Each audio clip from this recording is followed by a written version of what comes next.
All right, good afternoon, everyone. Welcome to my talk about cloud-scale reactive extensions. My name is Bart Smet. I'm one of the original people on the RX team back 5 years ago or something. It's been a long time, more than 5 years now. And ever since, I've actually moved a couple of years ago to the Bing team to work on large-scale event processing systems that power experiences such as Windows Phone Cortana, which is a pretty big-scale solution. Today just for Windows Phone, and I know that Windows Phone is not that popular in this continent just yet. We'll work on that. But soon it will be on every single Windows 10 machine, and so we're talking about millions and millions of users that, as it turns out, all are actually writing indirectly, of course, RX subscriptions, RX queries in the cloud. And so I thought, well, it's 3 p.m. in the afternoon on a Friday evening, even though it never gets dark over here, it seems, so I can't really talk about evening.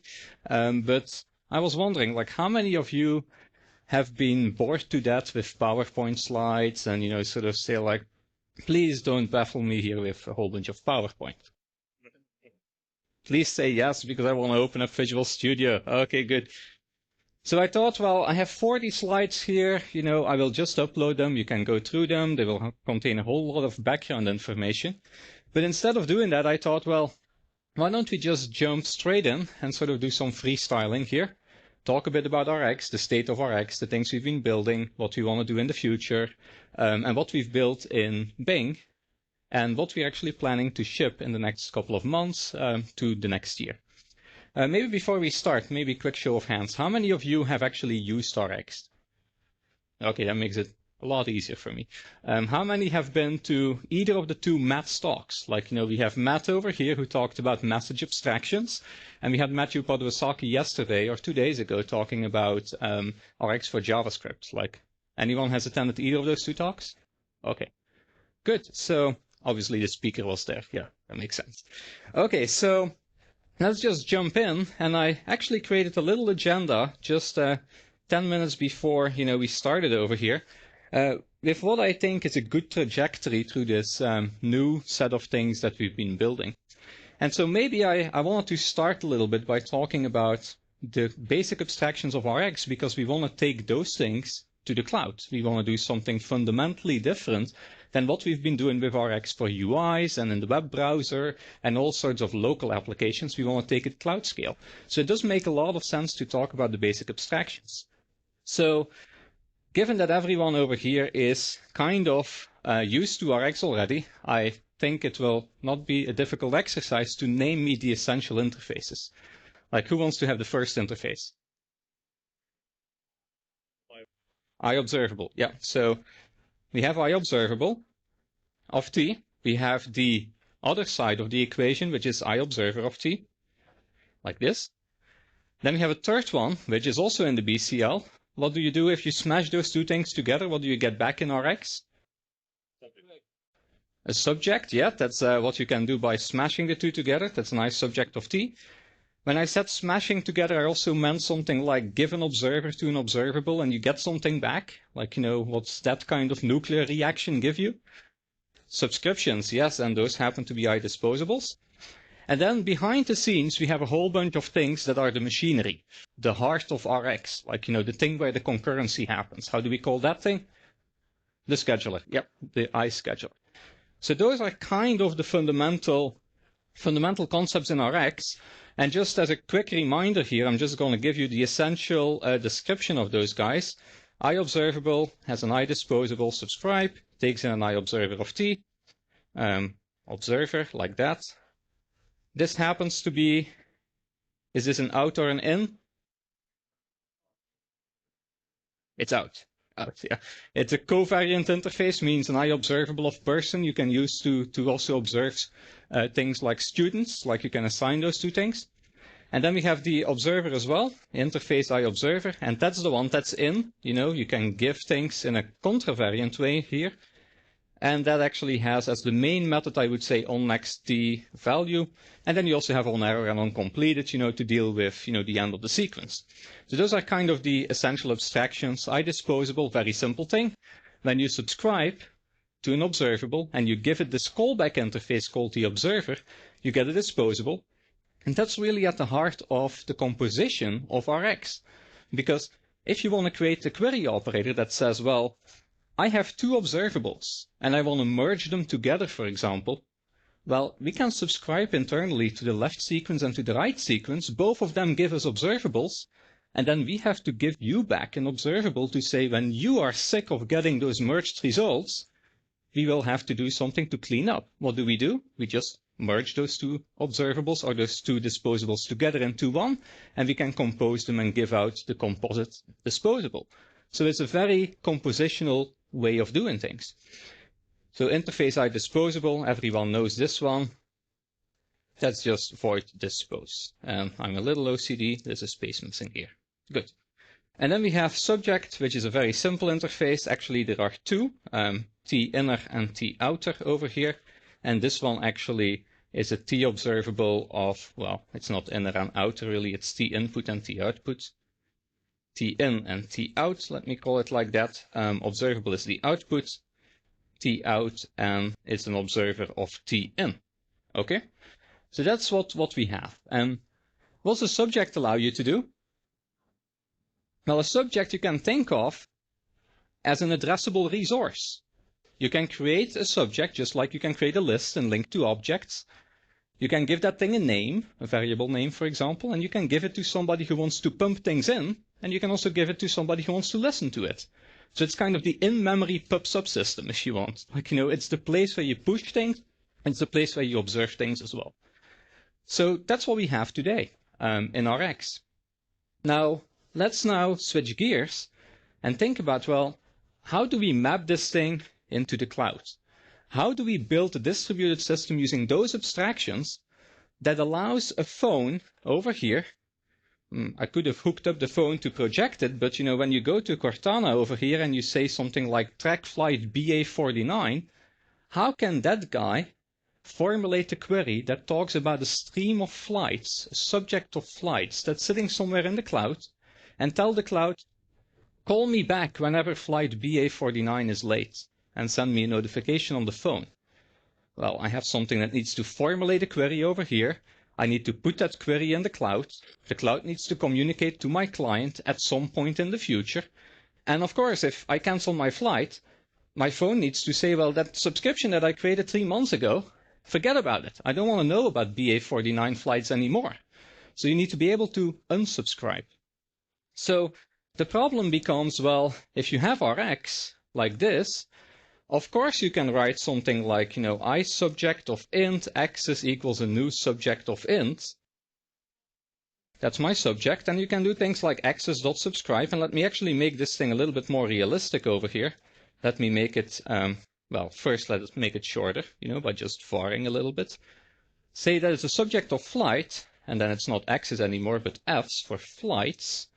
And I do something like where flight goes to flight.id equals BA49. That's the one I always take, so that's the example we always use. But if you do this, well, you get back a disposable, and over here, of course, you will put an observer that will receive the notifications for the flight. So you could put something here like new phone observer of flight or something, and then whatever, like toast notifications or something you come up with, like an observer that knows how to talk to the phone. But what's the rub here? What's the thing that doesn't work in a distributed system? It's on the left. Disposable is one of them, but more specifically, we are using something very neat here, something fundamental to the von Neumann machine. Like I have memory addresses, I have freaking things here like called FS and D. Those refer to my local working set. Like, if my phone reboots, well, I will not be able to keep D around for 3 months to cancel my flight subscription. So somehow we have a convenient solution here, which I call intrinsic identifiers. The operating system or the CLI gives you intrinsic identifiers. Every object has an identifier and you can't even see it. Of course, if you do C++, you can see it. You can see the memory address. But that's not much use in a distributed system. So what we need to do, and because we are Rx people, we always think about flipping things. Like, those who've watched talks about the duality of enumerable and observable see, we like to flip things around to make the world a better place. Like observers become enumerators and those kind of things. Well, here, I'm going to flip the equal sign. I'm going to say, well, we're no longer going to assign this whole thing to D. We're going to give D to the cloud to say, dear cloud, I have a subscription. I want you to name it D. And then later I can come back to the cloud and say, remember that thing I called D 3 months ago? Please get rid of it. So we're just going to flip those assignments around in the fundamental abstractions, and we create something called extrinsic identifiers better. We're going to give an extrinsic ID to an artifact. Same with the subject over here, and it's now pseudo syntax. We're going to do something like this. We're going to say, I want to create a new subject, and I don't care about those local in-memory addresses on my machine. I want to give that thing an identifier in the cloud so I can go back to it. And more specifically, this allows the flight data provider like British Airways and whatever, or flightstatus.com, to discover my flights, to say, I want to have the flight stream and I want to publish a delay into it. And somebody else says, I want to subscribe to the flights. What's the name of the flight stream? And they can discover it and subscribe to it. So that's kind of the fundamental thing we have to do. Now there's a second thing, of course. What with this where clause and this FID equals BA49? Where's that gonna run? Not on my phone.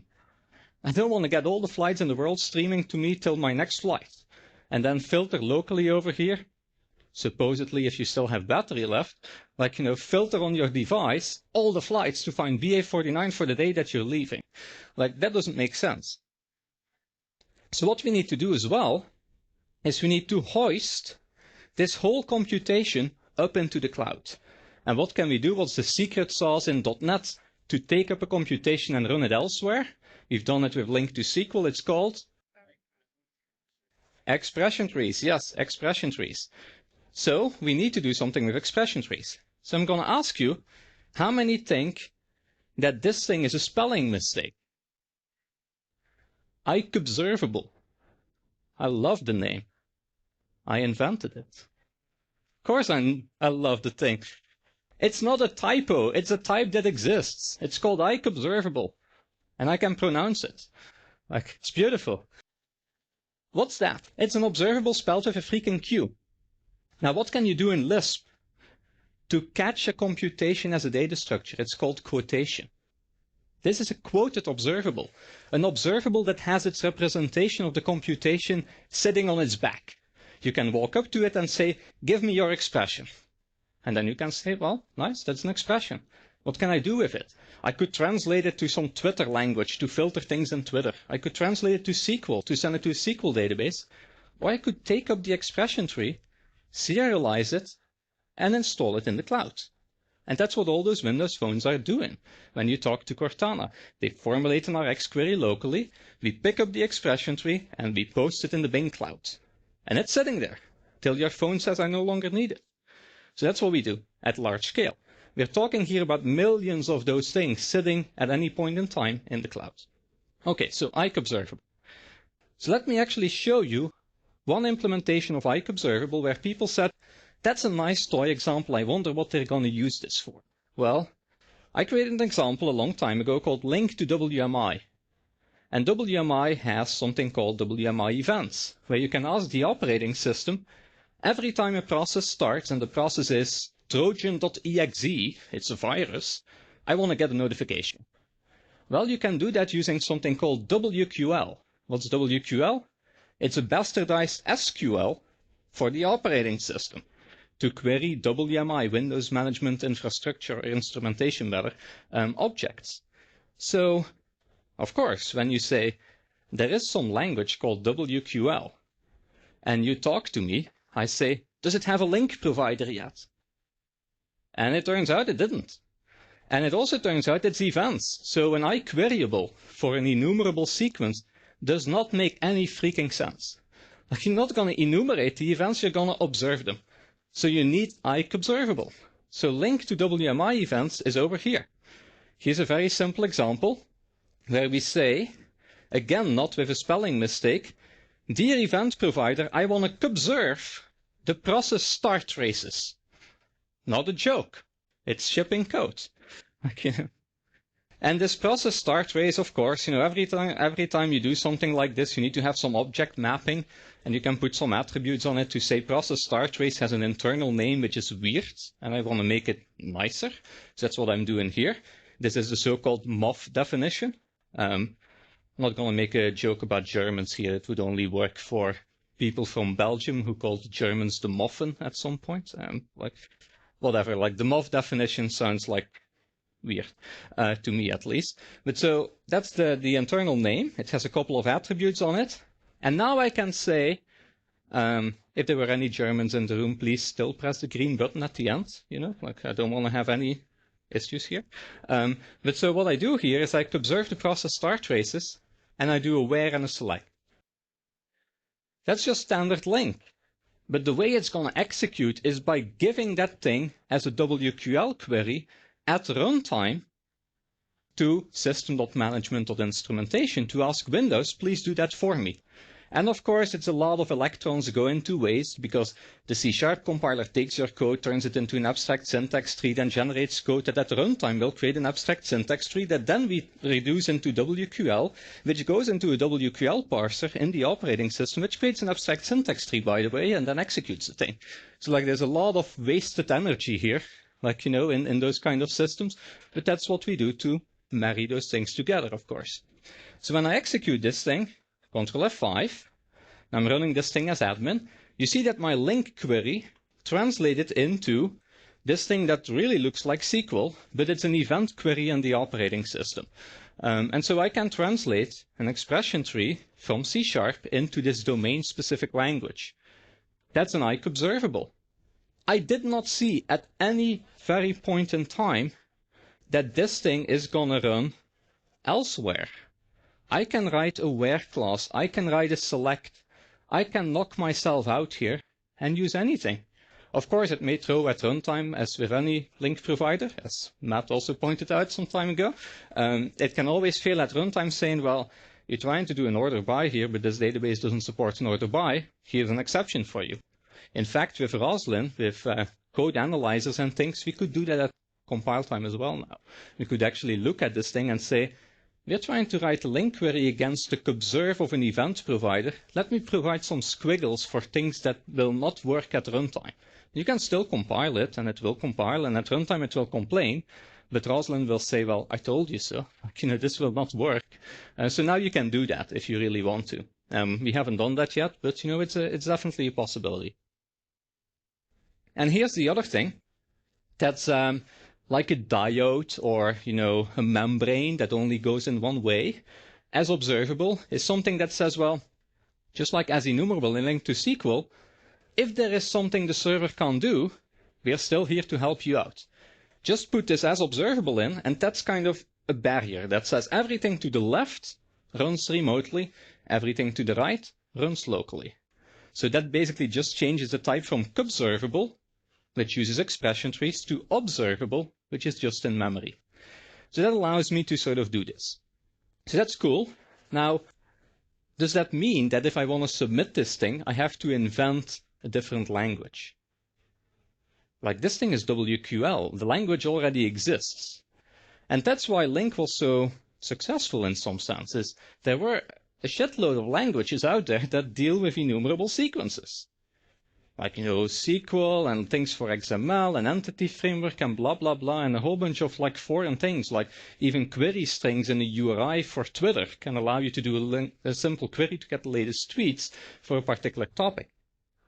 But in the event space, there's not really any languages to say, I want to have a query that describes filtering of events or something. So we could do two things. We could say, let's invent a new language, or we could say, well, why don't we just try to pick up this expression tree and just transplant it from one process to another? And that's what we do in Bing. So that's one of the things we'll actually ship, and then I'll get back to the observable abstractions. I'm sort of showing you an implementation detail now. This is called Bonsai serialization, and we're going to ship this later this year. And Bonsai Trees, well, the cute name I came up with because they're kind of compact. So I said, why don't we call it Bonsai Trees?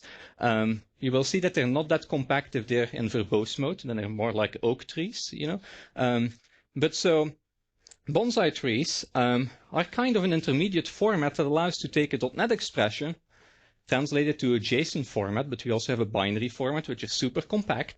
And you can also send it on the other side to an expression tree. You can serialize and deserialize.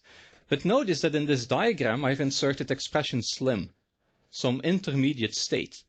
And what this allows us to do is actually have expressions that have no type information.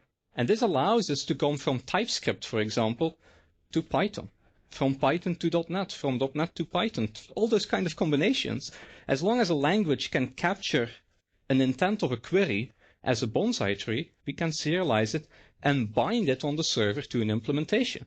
In Bing, it happens to be C++ on the phone to .NET in the cloud. That's what the bonsai tree serialization looks like for us. We don't have .NET to a C++ runtime yet. We could do that, but we don't. So you can sort of like see this thing becoming a pretty interesting language to sort of translate things into. Let me just do a very small example. Let's say I have an expression.constant 42. Always needs to be 42. And I will create a new bonsai expression serializer over here. And this thing takes in two weird things called lift and reduce factories. I'll sort of skip over it a little bit, I'll just do something magical here, ignore this for just a second. I will explain it in just a second. I run out of variables already, like this. Okay. What this really is like lift and reduce just says if the expression contains an object, in this case 42, how do I turn this 42 into JSON? And how do I turn it back? And those lift and reduce factories take in the object and the type, and on the other side, the JSON and the type. So we can sort of plug in any other serializer that already supports serializing things in a type-aware fashion. In reality, we plug in newtons of JSON if we do it in textual format.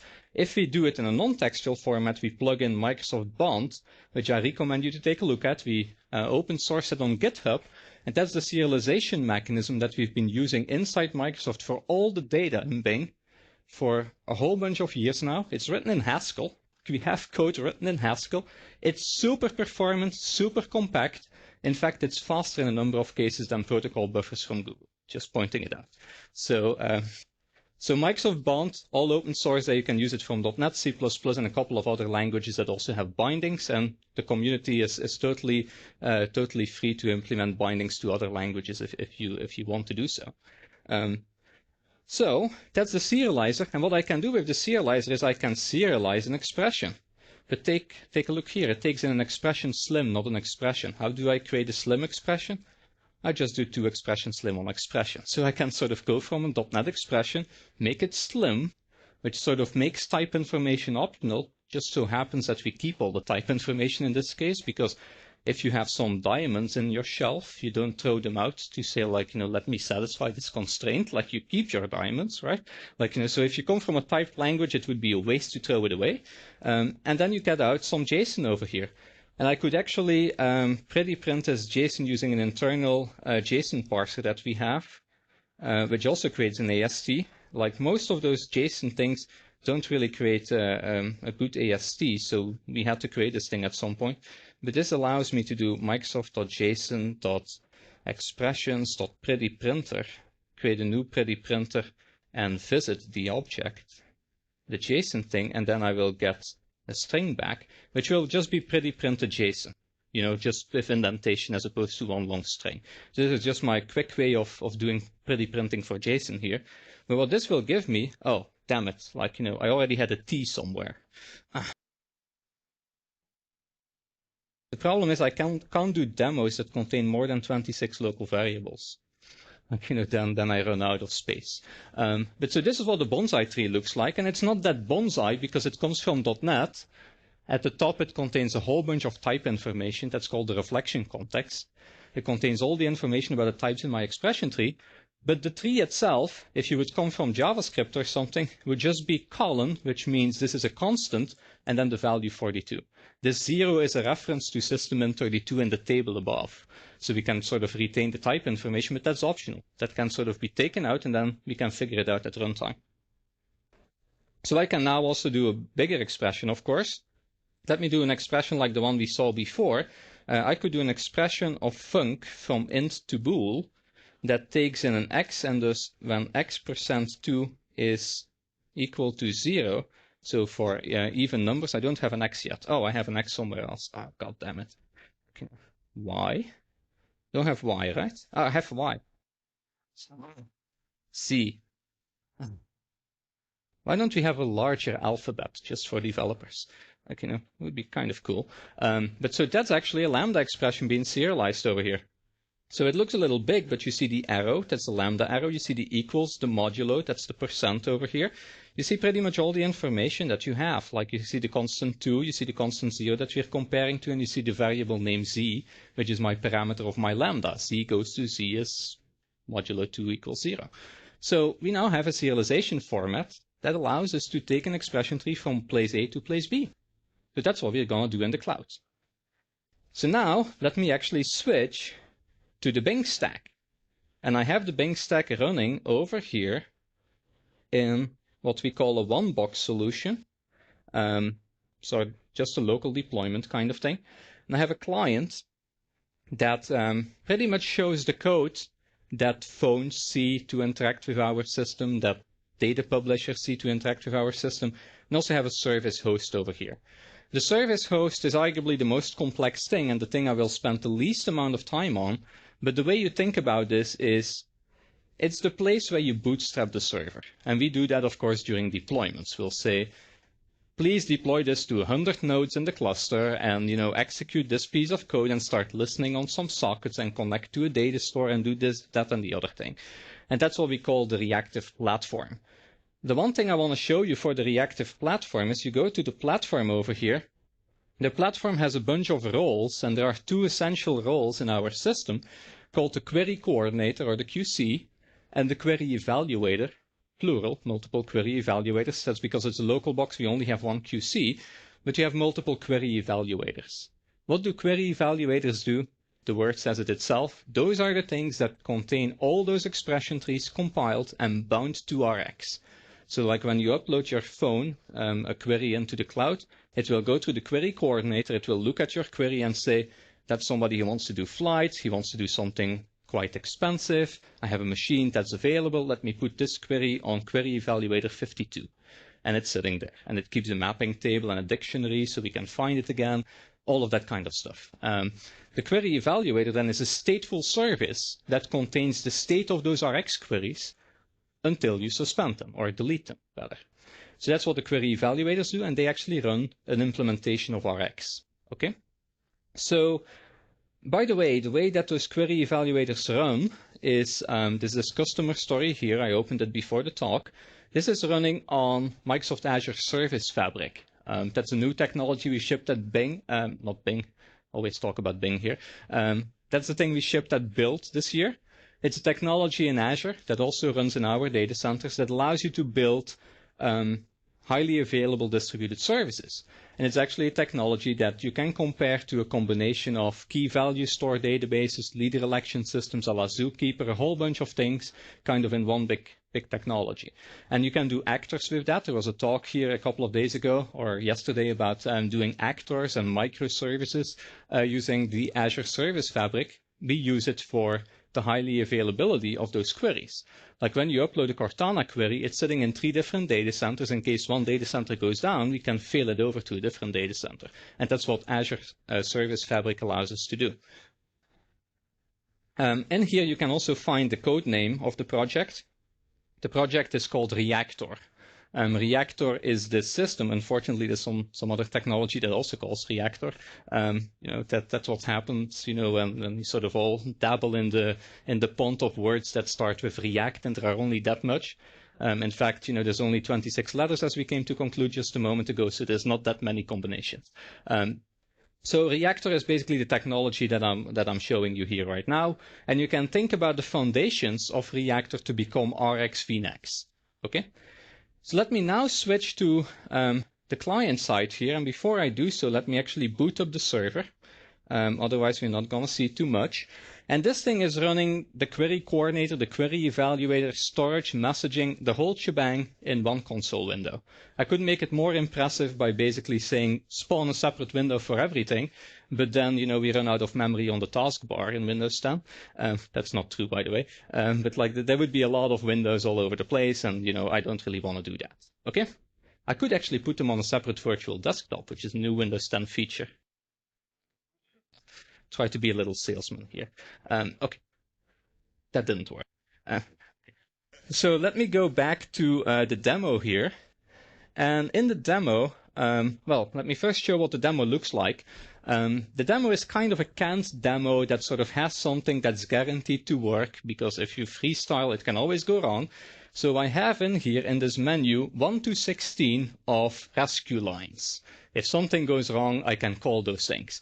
99 is the freestyle, which is an empty project kind of thing, an empty file, and we're just going to play there. In case something terribly goes wrong, I will cry under the desk, and then I will press a number between 1 and 16. Okay? So hopefully it will be 99 all the time, Okay, so let's go to demo 99 and be brave. Okay, good. Who knows link to SQL? Good. You can kind of leave, because what I'm going to show you is an API that's isomorphic to what you already know in link to SQL. It's exactly the same principles, a little bit extended. Okay? What do you do in link to SQL? Where do you start to write link to SQL queries? It's this magical thing called the context, the data context, exactly. So what are we going to create? We're going to create a context. Good. We're going to create a new context, client context, like this. And the client context takes in, link to SQL, it takes in a connection. Doesn't take in a database connection, of course, it takes in a reactive connection. That's the physical layer. Logical on top of physical. So I'm going to create a connection, which is going to be, I will just cry out for help here, because I want to copy this complicated type name. Over here, remoting service connection. And that thing takes in link to SQL, localhost port 1433, or whatever, right? In this case, it takes in the URI of the server, which happens to be, in this case, running over, guess what? I'm a hardcore guy, and I don't care about deprecated technologies. This one-box solution uses dotnet remoting. Like, no WCF and stuff for me, like, just hardcore proxies, like, keep it simple, Most people on the team did not agree that remoting is simple after a while, But, okay, fine. So that's what it is. So now I have a connection and a context. I can forget about the connection. That's actually where you do all the dirty stuff like timeouts, authentication, blah, blah, blah. Like things you never want to see in your life. But here in context, you're in the unicorns and rainbows world where you have very nice abstractions. And the abstractions you have are not get table, of course. Like, are you crazy? Events are not stored unless you have an event store. Events are just flowing. So you have observables, observers, and all those things. The world is beautiful because we already have those things in Notepad. We have observable, observer, disposable, subject. So you will find getters for all of those things. So let me now go back to Notepad here and try to write this line. And I'll simplify flight for a moment with an int, just not to have to deal with types for a second. But how do I create a subject that can send and receive ints or flights and give it some identifier? Well, you have different kinds of subject in Rx. You have subjects, you have replace subjects, you have behavior subjects, all sorts of different ways you can route messages and maybe have memory.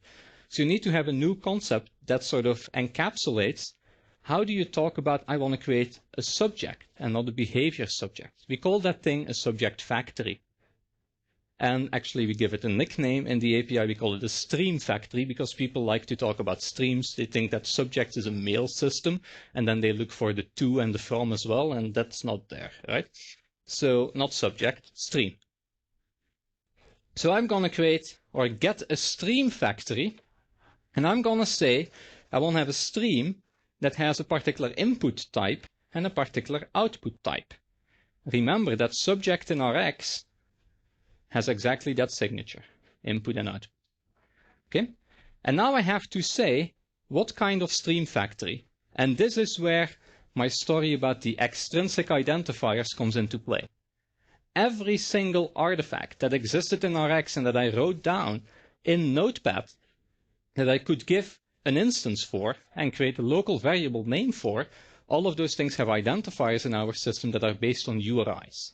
Why URIs and not just strings? Because some people like to think about stuff like semantic web and blah, blah, blah, and they like to have a hierarchy of things, but we treat it as an opaque identifier. We will not split it based on slashes, like it's still a string to us. But so it's a URI just to bike shed the whole world, right? So I have to pass in the URI that's for the stream factory that can create simple streams, and we call that thing the Firehose stream factory. That's just a local variable name, which is just an alias for something Reactor Platform Bing.com / blah, blah, blah. Like, some URI that identifies simple subjects. And of course, we have them for all the other things as well. Okay? So I can say I want one of those stream factories, and now I have a factory. Now, just like Link to SQL, at this point, we have not gone to the server. We just have a local in-memory proxy that contains the potential energy that we can turn into kinetic energy when we go to the server. Like, it contains just the intent, right? Now, what's the conversion from potential to kinetic energy? In Link to SQL, it's simple. You do for each, and poof, things start happening, right? For each can be blocking. It can take a long time because SQL takes some time to respond. Our world needs to be async. That's why this thing is run async.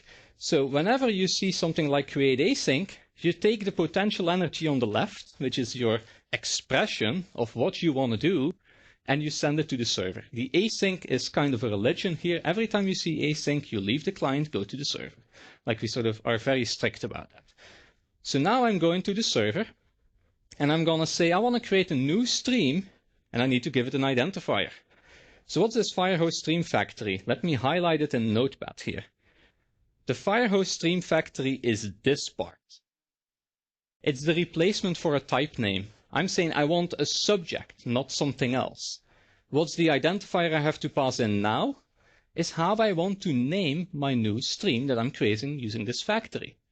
In a regular factory, you do create and assign it to a local variable, but the variable now has to be passed in. You have to give it an identifier. So I'm just going to go here and I'm going to say, like, create me a new stream and let me call it my demo / access. And I will await that thing. This is kind of the equivalent of create table and then, access in SQL. And if I don't want a table, but I want something else, like a view, then I would use a different factory over here. Like, so this keyword here, table or view, is basically encoded using that URI, okay? So, of course, we're not creating a table, we're creating a stream. What this does is it goes to the QC. The QC says there's a new stream of ints. I need to configure the messaging role to start accepting those things, set up connections, blah, blah, blah. Underneath the hood, we use all sorts of communication protocols, CMQ, blah, blah, like, whatever you have, all sorts of transport mechanisms. So this thing will configure a whole bunch of things that allows messages to flow into the system. Okay? So now I have a stream, and that worked. Now let's assume that somebody wants to subscribe to that thing. Like, my phone says, I'm really interested in even numbers. Okay, nice. How do I write a query for even numbers and put it up in the cloud? Well, what I'm going to do is I'm going to say context get observable, the thing I want to subscribe to. It's an observable of int. What's its identifier? I just gave it to the subject. I said, I want to call this thing access. So now I can pass in this URI. So it's decoupled. Like, this doesn't have to be the same app, but this can be a totally different app, and you can tell somebody you have this thing. By the way, on the context, you also have metadata. The context contains three things. It contains proxies, which is like DML statements, right? Like, you sort of do select queries and that kind of stuff. It contains a whole bunch of define capabilities to define things. That's like DDL, data definition language, where you say, I want to create a stored procedure like a macro for something. Third thing it contains is metadata. I can write queryable queries over the observables collection. That's what we do to create tools in Server Explorer, right? That basically you connect to Reactor and it shows you those are all the streams you have. Those are all the observables. It's like the SQL catalog in a database, right? Like, so we have those three concepts here. So you can discover and you can create. Okay, so I will get the proxy to the access observable. I will also get an observer called the console out observer. It's an observer of int. Where does that one come from? Well, my server deploys that one by default, like, just to do some printf debugging. So here you go. Console observer is Reactive Platform bing.com/observer/console. Okay, so that's the identifier for that guy. Just has a name. As long as I know this thing, I can refer to it. So now I have access and cout, and I can do access dot. Look, that's a familiar world. Even though I'm talking about the cloud here, I see all those beautiful Rx operators. It's a subset of them at this point, because those are the ones we need in the cloud. But we can write a where clause, and we can say x goes to x larger than 0, or x% to equal 0.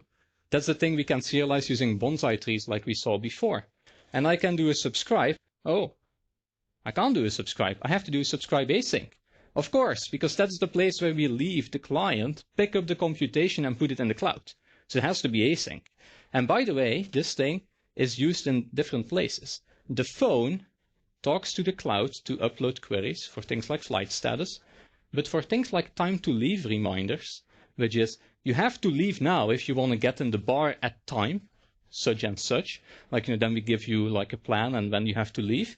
For that, the cloud ships a query to the client to monitor your GPS location, to know where you are half an hour ahead of your meeting, to know like where to send you to, like, and to remind you. If you're already there, we don't have to send you a reminder. So we ship those queries from A to B, from B to A. So this thing has a client context sticking out, and this thing in the cloud here, let's say that's the cloud, also has a client context sticking out, so they can talk to each other.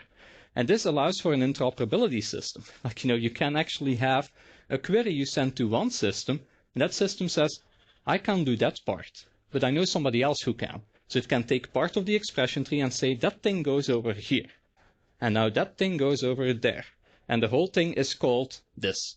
When you dispose it, I go there to dispose that part, I go there to dispose that part. So you can decompose the computation. So I'll do subscribe async. Of course, I pass in the observer, but I also pass in a URI that identifies my subscription, so that I can come back to this a couple of months later to say, get rid of it.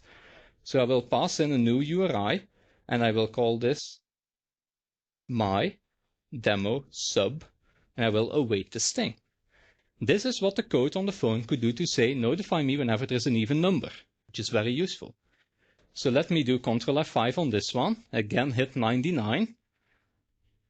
Here we go. And now my cloud, this little box here, which is sitting there that silent because it needs to do millions of those things. So like, it doesn't want to print like tons of messages here. I could configure some logging and you would see things happen. But this has sent the Bonsai tree from the client into the cloud, into the query coordinator, and that one has chosen a query evaluator, which is all sitting in the same console window here, and has compiled and executed the expression over there, and it's now persisted. If a node goes down, the service fabric will replace it on a different machine and bring back the computation. Okay? So it's sitting there now. I could do 99 again, and you see that the query coordinator now says you already have this thing. Like there's a name conflict here. So that's what you expect, right? Like if you create a table on top of a table with the same name or whatever, you will get this kind of write conflict. So that's the message that you see over here. So that's expected. That's not a call for me to go under the desk and cry, this thing has not worked. This was expected. Okay, good. So now we have a subscription standing. What's the remainder part? Now somebody has to publish events into the system. So how do we publish events into the system? Well, some other party can walk up to the same cloud and say, give me a proxy to the observer side of my subject so I can publish things into you. And I can say, give me the observer for, let me copy that thing, again for demo access, which is my stream, right? The subject where I push things into. And now context dot, you can guess it, on next, we leave the client, so it's async, on next async. And you can pass into here a value, say 42, and you can await that. So now flightstatus.com can await BA delay, await this, and sort of like send all those things. The await allows for the acknowledgement to come back, and behind the scenes there's a whole bunch of other things happening like sequence IDs and whatever to allow for like deduping and all of that kind of stuff. But so this is what happens here. So let me do Control F5 on this one. And this will send a message into the cloud and print it to the console. It doesn't really print to the console. It's of course the server console, because the whole expression tree that I created in the previous step has been uploaded to a query evaluator in the cloud. So if I would do this for real in Bing, I would now have to drive up to 3 data centers to look on all the console windows to see where the query was running. We have some more sophisticated tools as well, which allow you to know where things are running, obviously. So you see it comes out on the console. Of course, in reality, it doesn't use the console observer. In reality, it uses the Windows notification service observer. So it can push 42 to your phone and give you a tile 42 has arrived, right? Like, don't use the console, use something else. So now you can do all of those beautiful kind of queries. So let me not dig under the desk here, but actually just show you the other demos I have here to give you a sense for the kind of queries that Cortana can write. What I'm going to do in step 1, I'm just going to step through all those steps after showing you the code, as opposed to going back and forth. Actually, let me just open it on the side here, maybe. Oh, look, new Windows 10 feature. That's why I did that.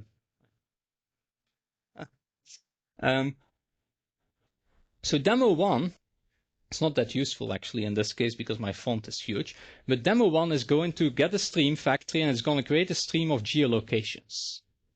The only difference here is that I'm not creating a stream of ints, but I'm creating a stream of those locations. And what we do, because we obey to some ontologies for describing the data, we actually put attributes on those things called mapping attributes.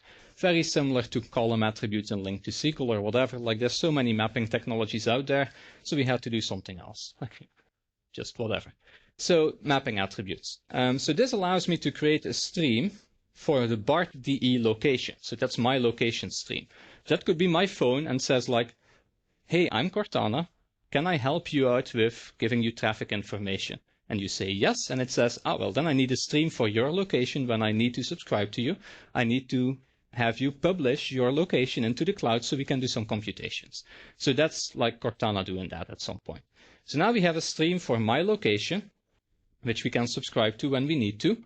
And what I'm going to do in demo 2 is I'm going to simply subscribe to the location over here with the console observer. And what I'm going to do, let me actually try to get this a little smaller over here. Okay, like that. Well, it doesn't look that good now. But I'm just going to subscribe here. Notice one thing, we don't share types at all. That's one thing that the Bonsai Trees allow us to do. Remember the expression slim thing? We have expression and expression slim.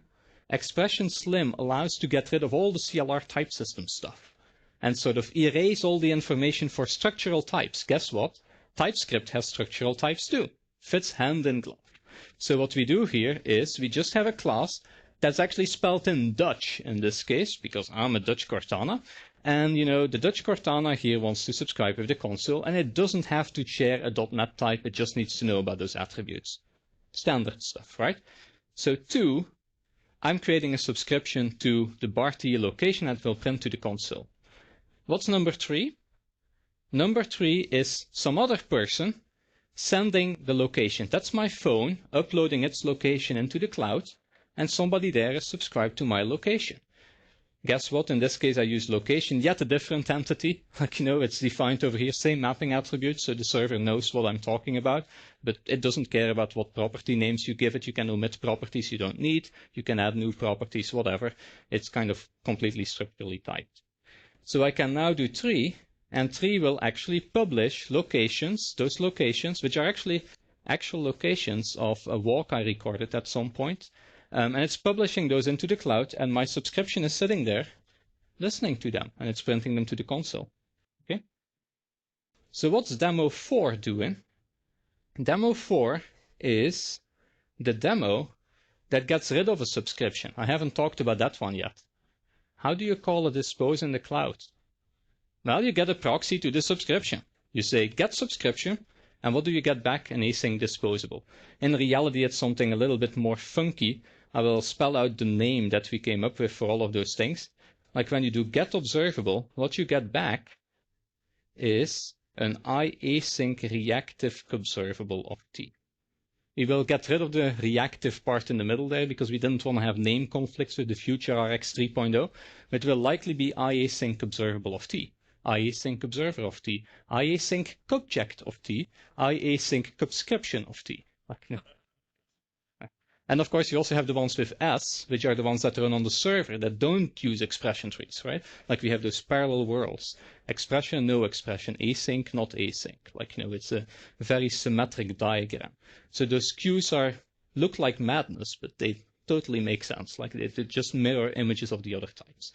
So in this case, I get back an IAsync reactive subscription, which I can dispose.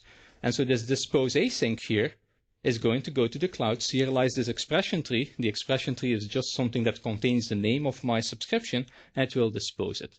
So when I do 4, I've gone to the server to dispose it, and when I publish back into the Bart location stream, you see my server is no longer printing stuff because somebody disposed that subscription. Now we can do much more interesting queries than just subscribing and publishing, of course. So let me just zoom out a little here, or make the screen a little bigger, and show me a few other things first. One thing you can do is you can define new artifacts as well. Let me reveal you an interesting secret here. Unlike most database systems, we have no built-in operators. We ship empty boxes in Bing. Our system doesn't know about where, it doesn't know about select, it doesn't know about anything. All of those things have been defined during the startup of the server as just anything else can be defined in the system. Like this really means that stored procedures and all the built-in things are at the same footage in our system. Like we have no primitives built in. They all get deployed. So in this case, I want to deploy an HTTP observer. We don't have built-in functionality to do HTTP. What we do is we say we want to define an observer that's parameterized on a URI where I want to send things to. That's my endpoint. And it's an observer of string. You can give it HTTP bodies. In reality, it's not string. In reality, it's an HTTP request, which contains headers and a whole bunch of things I don't want to know about. But what it takes in here is the URI for that HTTP observer so that other people can discover it. And it then contains an expression tree that says how to create one of those guys. And so we deploy that HTTP observer assembly in the cloud. It goes into some registry where we can download it from. And whenever somebody uses that thing, we stitch in this expression tree into the user's expression to say, you want an HTTP observer? That's how we're going to create it. So we're basically just a big compiler in the cloud that smashes together all kinds of expression fragments and then, poof, instantiates it. Of course, in a rather efficient way, because we have millions of those guys sitting there. Okay? So this is going to define an HTTP observer in the cloud. So I'm going to do 5 now. And of course, what I'm going to do once I have an HTTP observer, you can guess it, in demo 6, I'm going to create a subscription that actually sets up a web server locally. And then as opposed to subscribing the location to the console out observer, it's going to get the location stream here. It's going to get the observer I just defined and parameterize it with the endpoint I want to talk to. And then it's just going to subscribe the Bart location. It's going to project it into a string, and it's going to subscribe it to the HTTP observer. That means messages that come into the stream get projected onto an HTTP body, flow into the HTTP observer, and that one does an HTTP post to me. It does no longer do console.writeLine, it does HTTP post, right? So that's what's happening here, and I'm running the server over here myself. This is getting a little closer to what we do in Cortana. In Cortana, we pass in something called the channel URI of your Windows notification service, and then we get the locations back streaming to you. So when I do 6, I have a subscription now, and when I publish into the Bart location, you see now the server in the cloud is posting things back to the HTTP observer to me. So now I have a subscription that does that. So that's cool. I can get rid of that one with 7. That's just dispose async on the subscription. I will skip over 8, but I will show you 9 to show that we can do really complex queries. And in fact, there are some really complex queries in Cortana. This is one which is close to something we actually do. This is the mode of transportation query. That given your location will determine whether you're standing still, walking, running, or sitting in a car. We also want to do planes, but turns out that you don't turn on your phone on a plane. At least you shouldn't. So what you can see over here is a pretty complex query. And I could explain it, but we all know Rx, so I'm just gonna sort of give you the gist of it. What you do is, for every 2 points that you get, compute the distance in time and the distance in space. How do you compute the distance in space between 2 coordinates? You go to Wikipedia and you look it up. And that thing is called the Haversine function. So this query over here contains this freaking long formula over here, 2 times r times the arcsine of the square root of the power of blah, blah, blah. That's just copy-paste Wikipedia, right? But you put it in there, and we can take that thing from the client, serialize it to a bonsai tree, and run it in the server. No sweat at all. Like any C# expression we can pick up, right? Like, of course you will have to pay for it in some way, because it takes a little bit of compute. But here you see like high school mathematics, 3.6, that looks like something 60 times 60, number of seconds per blah, blah, blah, per hour or something, and then some division here, that's a velocity. So this thing will calculate the velocity, and this magic number here is the radius of the Earth, which the Haversine function needs, and assumes that the Earth is actually a sphere. But turns out that it's kind of spherical in places where Windows Phone is popular. So the other places where there are big mountains, nobody uses a Windows Phone. So it's fine. It sort of flattens out. So, yeah, Mount Everest, like, don't have reception anyway. So it's good enough. So I can subscribe to the mode of transportation subscription. I've done 9 here. And what I will do now is I will actually publish into Bart geolocation. And then over here, you see my velocity in kilometers per hour. The reason they're kind of ridiculously high is because that's my walk from home to work, which takes 10 minutes and now sped up into 10 seconds. So you have to divide everything by 60, which is a reasonable walking speed. Actually, the 256 here and the 258 are very actual situations on my walk from home to work, namely a traffic light. So that's actually actual data that I recorded using the phone, uploaded into the cloud, and just let my machine print it out, and then I use it for a demo. So that's the mode of transportation subscription. I can actually dispose that one. Oh, I think I just killed my server. Oh yeah, I pressed any key to exit. Ah, stupid me. Yeah, I'll just restart it, that's fine. Starting the Bing cloud takes a little longer, of course. So I'm not going to dispose it anymore because I didn't have persistence configured here, so I don't have to dispose it. Whenever this process dies, it sort of like just gets rid of everything. But what I'm going to do, one more thing here to finish up, is I'm going to show you 2 more things. First of all, I'm going to show you that this thing contains a formula that I don't want to write every single time again. What do you do in, say, any programming language? Doesn't even have to be SQL, when you're sick and tired of writing the same thing over and over again. You create a user-defined function, right? A location in degrees to a location in radians. Let me create a macro for that. Okay, so what I can do is I can, let me go here, define custom observable number 11. I can go up to my server and define the observable, which is parameterized on an observable of location and will return an observable of location. I call it to radians, and it contains a projection of degrees onto radians. And guess what? This thing here, with this URI, something very powerful.